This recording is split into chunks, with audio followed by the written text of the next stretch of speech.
What's up guys, it's Smudger here, the beta is here, it has dropped, and I'm going to give you all of the settings that you need to know about to make sure you're getting the best out of the game. Now this is pretty much the default settings you'll see when you load up the game, except for I haven't really moved my sensitivity. I think that starts on 4.4. Sensitivity is a personal preference, just play a few games, feel what feels good to you. I personally prefer at the moment 7.7, that will probably change. Now this is where I start to fiddle with things. I do like to drop this down, not that low, to around 0.9. It just gives me a bit of control, I feel, especially with the ARs and the SMGs, whereas with this I bump it up just one. I've played 2 games with the snipers and this is what feels good at the moment. Now as for your button layout, I'm rocking tactical, as I recommend you all should, unless you perhaps play claw. It basically switches your melee and your crouch buttons around, so you can crouch and drop shot without ever taking your thumb off that right thumbstick. I do flip L1 and L2 and R1 and R2, but that is personal preference. That is a comfort thing. It's not really the end of the world if you don't want to do it. That is personal preference. Obviously no invert vertical look isn't for me. Take off your controller vibration, it'll make your aiming far easier. Keep on your aim assist, obviously. This is personal preference. So again, aim down sight behavior is you can either have as hold or toggle. I think most people play with hold. All of this is pretty much standard stuff. If you have any changes, you probably already know about this by now. I don't mess around with my sticks except for knocking the dead zone, which is what this is, in the equivalent to Modern Warfare, down to 3. I turn off my controller sounds just because they annoy me.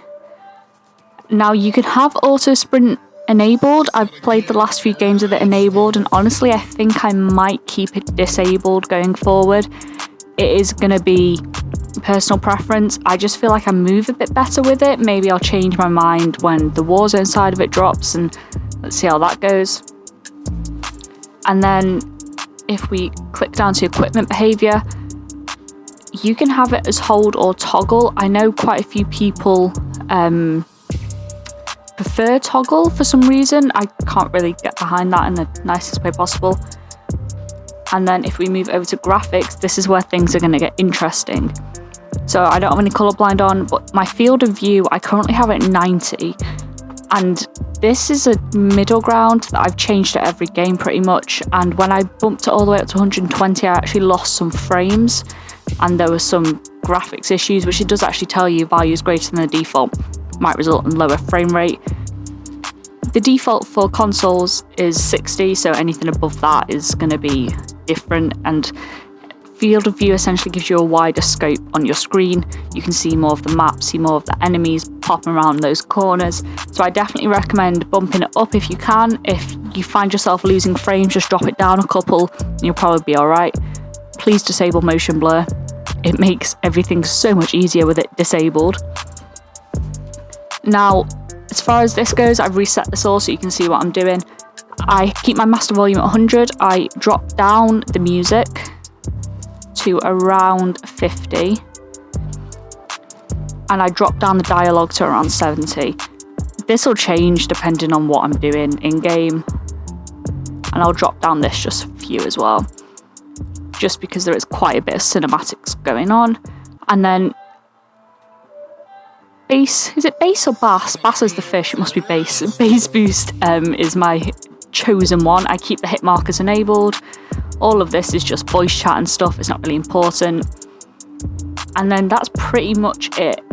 You can change all of your HUD elements. This is a new thing, I've just kept everything on because it's easier. And then aside from that, you should all be set up and ready to go. I'll have more content out in the coming days. Obviously this beta's starting today and going to run on for the rest of the weekend and then beginning again next weekend. So I will have all of that running up throughout the week. It'd be nice if I could get my words out, that'd be really helpful. But anyway guys, if you did enjoy the video, remember to like and subscribe. I will be back very soon with some more Black Ops Cold War basic content. I'm super excited to properly dive into this game, and I'll catch you guys next time.